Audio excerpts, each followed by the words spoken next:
Hi, welcome to this brief webinar on how to recover from a controlling and abusive relationship. So, in the next 30 minutes, we're going to do an actual demonstration of how I help people, survivors, recover from narcissistic abuse. My name is Marv Curtis. I'm a trauma coach. I've been doing this for many years, and I've worked with hundreds and hundreds of people who've been involved in highly controlling or abusive relationships. To begin, let's talk about the 5 most common questions that people ask about their relationship with a narcissist. And then we're going to go into an actual physical demonstration of how we do the work to release the trauma bond that usually occurs in this. So, first question is, why do I still miss him or her even after everything that he or she did to me? It's important to realize that your brain got accustomed to the relationship that you have. You might have even developed this as a child or in previous relationships with other people, where you come to believe that safety relies on this person and you become attached to them. It's almost like being brainwashed, where you begin to believe that they are the solution. Frequently, they've isolated you, they've done a lot of things to brainwash you, gaslight you, so that you are dependent upon them. And your brain comes to believe that they actually have a special power or special ability to make the difference in your life.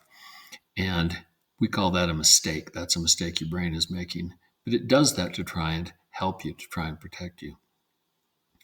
What creates the ability for this to happen is the intermittent nature of the relationship. I want you, I don't want you. I love you, I don't want you. Come, go. It's the intermittent reinforcement and distraction or discard that sets you up in this uncertainty that makes you vulnerable to having your brain kind of retrained in this way. When you get into this trauma bond, which is what we call that attachment, your body is flooded with stress hormones. You're actually in a survival response. Those stress hormones include adrenaline, but also cortisol. Cortisol is particularly difficult because it's what blocks your cognitive ability. So you get brain fog. It also messes up with your immune system and a lot of other problems. But it precipitates and actually aggravates this attachment that you have to them. You also get, when they're kind and give you approval, you get a dopamine hit. So between these two hormones of cortisol, which is when you're down, and dopamine when you're high, on off, you actually get what we call a love addiction. That's what we frequently call a trauma bond. So a trauma bond is this deep emotional attachment that is formed from these cycles of I want you, I don't want you, I love you, I don't want you. It's on off. It's that intermittent positive reinforcement. The cortisol addiction, which is where you become dependent on that uncertainty, it feels like maybe this is love. It seems like this is normal. Perhaps you learned as a child that that uncertainty or that chaos was the way life actually works without realizing that it's actually not. So they're different. The trauma bond and the cortisol are addiction. The cortisol addiction is the stress response, it's the survival response, fight, flight, freeze, and so forth. And when you're in that state, it reinforces the mistake your brain is making to think that you need to be attached or close to this person. So we talk frequently about people pleasing as maybe the fourth F, fawning, fight, flight, freeze, and fawn. People pleasing is that behavior that causes you to try and make them care about you, to hope that if you're good enough, they'll be nicer to you. And that's all part of this cortisol addiction. Second question is, how do I stop obsessing over what went wrong? Well, it's important to realize that if you're here, you're probably a highly sensitive person. You're deeply compassionate, probably very empathetic. And they picked you in most cases because you would tolerate the abuse longer than most people would. But you would also, because of this sensitivity, never treat anyone the way that you have been treated. And so your brain is constantly wondering, what went wrong? How could anyone treat me this way? Is it my fault? And so you go through this looping process of trying to figure out what went wrong? What can I do to solve this? Is it me? Is there something I did? Is there something I can do trying to make sense of what happened and get closure. So understand the narc will never give you closure, because to do so, they will have to admit to what they're doing, what their behavior is, and they hate to be accountable for that. And the last part of this is to remember that trauma and what you're experiencing in a trauma bond is typically either is or is a symptom like complex PTSD, where it isn't just a cognitive or a memory experience. It actually occurs and you feel it in your body. So if you think about sports, for example, shooting free throws over and over again to train your muscles, what we call muscle memory, to react over and over again, you do that emotionally as well. So emotional muscle memory is what I call that automatic response when you're triggered. So think of a soldier coming back from war. Here's a car backfire, automatically goes into that survival mode. That's the emotional muscle memory.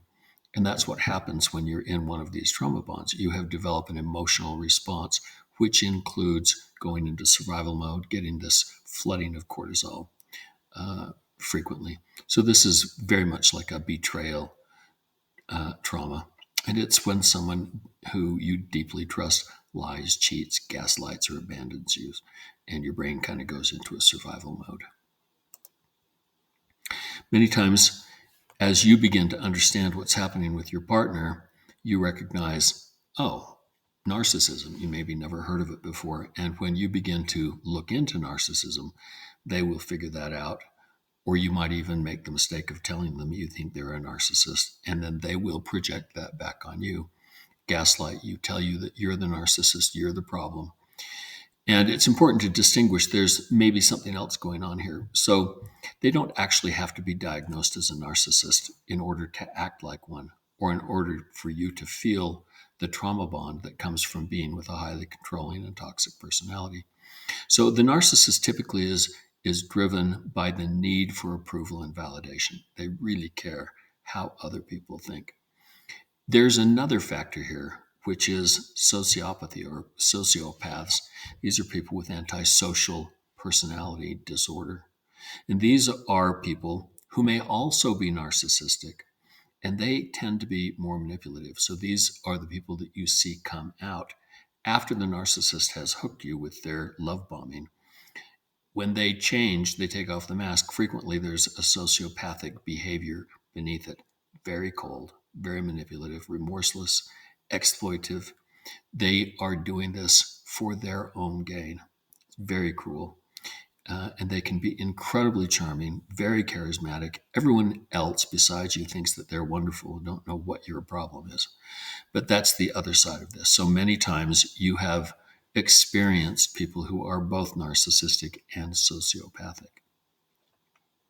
The one thing to know is if you are talking to me and you're on this video, you cannot be the narcissist, or most likely are not the narcissist, because they never wonder if they're a narcissist. They do not believe, it just doesn't exist in their reality, that they could possibly do anything wrong or be bad. How long does it take to break a trauma bond? I'm frequently asked. Well, if you're still in the relationship, it's important to realize that breakups are inevitable and over again. So they know somehow they have a psychic ability to know exactly what you need to hear to take them back if there's been a breakup. And they will make it sound compelling and completely believable. And you really want to, because you want this relationship to work. And so many people go through many breakups before they finally stop and decide to leave the relationship. I've had clients go 50 different breakups before they finally break free. Now, once you've left the relationship, the question is, how do I break free of the trauma bond? So I've left the physical relationship. How do I break the emotional relationship? So if you're doing it by yourself, this can take a while. It can take years in some cases. The good news is, and this should be a relief, you can break that usually within 30 days, the majority of it with professional help. So people ask, well, can I fix this on my own? Often what they're saying is, can I change them? They're holding out hope that this person that you fell in love with and the future together that you fell in love with, they can change. They'll come back. They'll be that same person again. Here's the hard fact. You cannot fix or change them. And the longer you hold out hope that if you're just good enough or if you love them enough, they will change, the longer it's going to take you to break the trauma bond. That's a mistake your brain is making. And as you have those thoughts, you reinforce that mistake.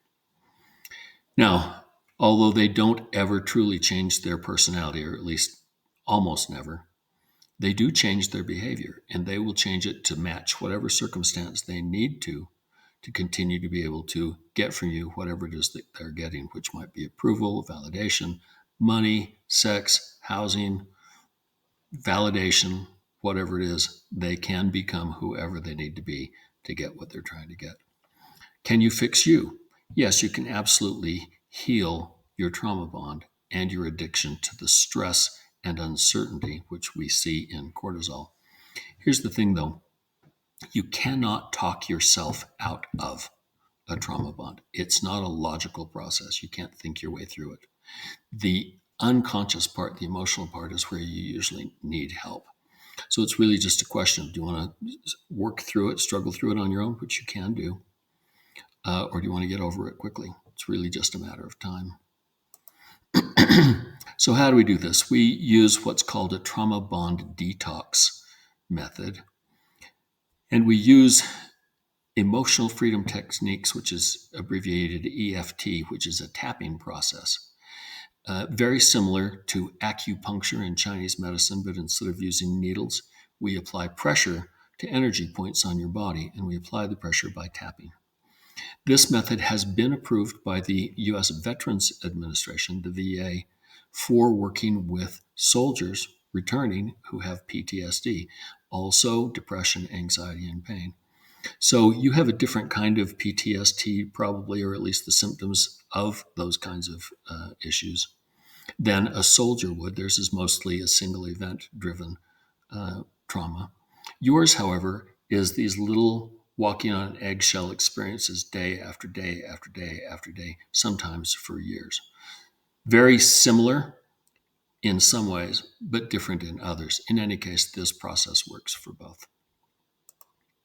So let's walk through a demonstration. I'm going to teach you how we actually do this so that you can take the mystery out of it and you can see exactly how this process works. We're going to use it on something very general so that you kind of get the feel of it. Our goal here is to reduce the stress that is coming from this recycling of this survival instinct and the cortisol. And by doing so, weaken these trauma bond cravings that you experience and this desire and this obsession that you feel towards them. Ultimately, our goal is indifference. A narcissist's kryptonite, if you want to call it, or their big weakness is indifference. You can't talk them out of it. You can't shame them into it.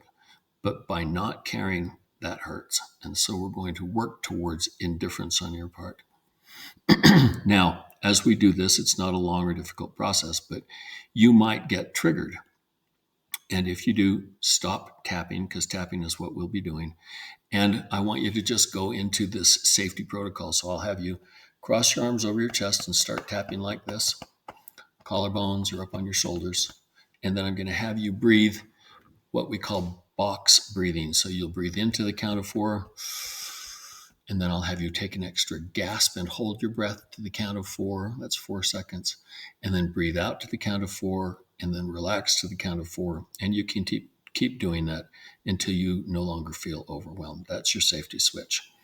If you feel overwhelmed, you get panicky or start to cry, stop working the demonstration and go into this butterfly hug and box breathing. So this is a group experience. This isn't intended to be therapy. It is generalized, so it's not specific to you. Understand that in real life, if we were working together, we would do it in a way that is tailored to your specific situation. Okay, so if you're ready, let's get going. So let me go through the tapping points where we're going to apply that pressure. I'm going to have you tap first on the side of your hand. We call this the karate chop or the KC.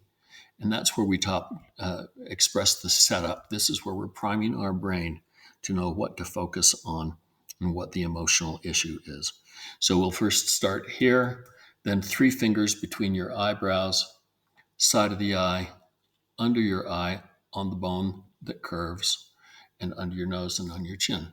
For reference point, these are all places that trigger your vagus nerve. And so we are also priming a reset of your nervous system through your vagus nerve as we tap in these parts. Once again, we're also going to tap down here under your collarbone. And when I say once again, I mean this also manipulates or affects your vagus nerve, helps it reset. Then we'll tap under your arm, 4 inches below, right in the middle of your armpit, and then the top of the head, right where you had a soft spot as a baby. So let's begin. Start tapping. Oh, before we do, I want you to have a baseline. So I want you to imagine the level of emotional distress that you feel right now when you think about the experience you have or the relationship you have with your narcissist or your controlling partner, on a level of 0 to 10, with 10 being the highest possible and 0 being no distress at all. Doesn't matter what the number is. We're just using it as a baseline so that when we're finished, you can compare and see if there was any change. So now that you've got that, tap with me and repeat after me. It's helpful if you do this out loud because you've got a brain in your head, your logical brain, and an emotional brain in your heart. I'll call it your emotional brain. They don't talk to each other very well. And when one feels one way, like go, and the other feels another way, which is like stay, that conflict or that disagreement is what makes you stuck. So by talking out loud, we're kind of synchronizing them. So please repeat this out loud as we go along. Even though part of me still feels pulled back to the stress and chaos, my body is trying to keep me safe, and I honor that part. Even though calm sometimes feels weird or boring,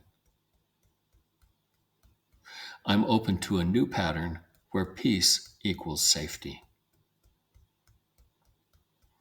Even though my nervous system got used to high chaos and high cortisol, I'm ready to teach my body a gentle way to feel safe again. I accept how I feel and choose peace and safety.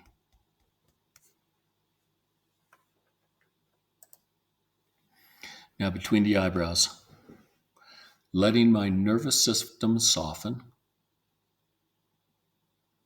side of the eye, letting go of survival tension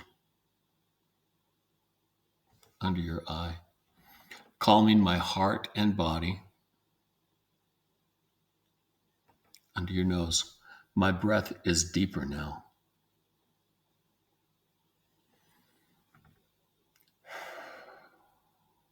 Chin. My body knows how to relax.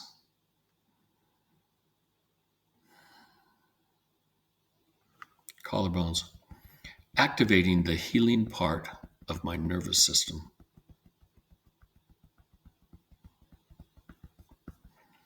Allowing peace and stillness to return.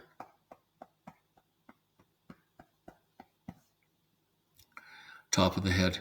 Resetting. Restoring. Rebalancing. Okay, shake it off. Take a deep breath. Cleansing breath. Now, to reset and just get you back to normal, I want you to breathe in deeply through your nose. Take an extra gasp. Hold it.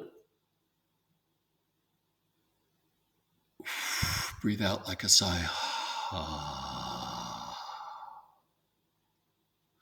That kind of helps to reboost you. There's some optional boosts there too that you can review and try on your own. Okay, so after having done that, I want you to recalibrate. Just scan your body, and let's say you were at an 8 out of 10. Notice, has that changed at all? For most people, it will have started to go down. Now, bear in mind, this is very general, and it's not specific to you, but even so, you should experience some relief. And if in feeling that relief, your body is saying, hey, I need some more of this, this might be useful. What I'd like to suggest is that you join me in a one-on-one personal 20-minute clarity call. This is where you can share your story, tell me what your experience has been, and we'll see if this is the right time for you to go through a trauma bond detox. Now, understand this may not be the right time. You may not be ready. It may not be affordable for you. But if you want to have the call, I'd be happy to visit with you and talk you through it to see if maybe this might be good for you. So to do that, there will be a link, or you can go to marvcurtiscoaching.com. That's my website. And down at the end, you'll see a link that says 20-minute clarity call. Click on that button and schedule a call. I'd be happy to visit with you. So that always brings up, how much does this cost? So let me tell you what it costs. I don't take insurance. For most people, we get a dramatic relief in about 3 sessions. Each session is about an hour. And the cost for 3 sessions is $500. Sometimes in your controlling relationship, they've messed up your money. And if that's the case and you can't afford $500 right now at once, I can break that up into 6 monthly payments of $100. So it's more money if you go by the month, but we can break it up that way. Now, sometimes people have had stronger abuse, or they've had childhood abuse or neglect, and their emotional trauma bond is more complex, maybe needs more time. If that's the case, we have a 90-day full transformation, which is 6 hours plus contact by email and text. And that is basically 2 of these 3 session packages. It's $1,000 or $200 a month for 6 months. Now, if none of that is possible for you, but you'd still like to get some benefit, people will sometimes say, well, will one session do me any good at all? Yes, one session will do you a tremendous amount of good. And a single session is $200. And we can break that up into $40 a month for 6 months as well. Sometimes it's just a question of, I'm not sure if I trust you. I don't know if this will work for me. I don't know if I will relate to you. So my money back guarantee is this. If you want to schedule a single session and test this out, I'll happily refund your money if at the end of that session you don't feel like it worked for you for any reason at all. That way you can test it out, see if it works. And if it does and you want to move forward with more sessions, we'll work that out at the time. So unless you have any other questions, please feel free to connect with me on my webpage, marvcurtiscoaching.com, and I'd love to visit with you. So please click for that 20-minute how to start button, and let's get together. Thank you.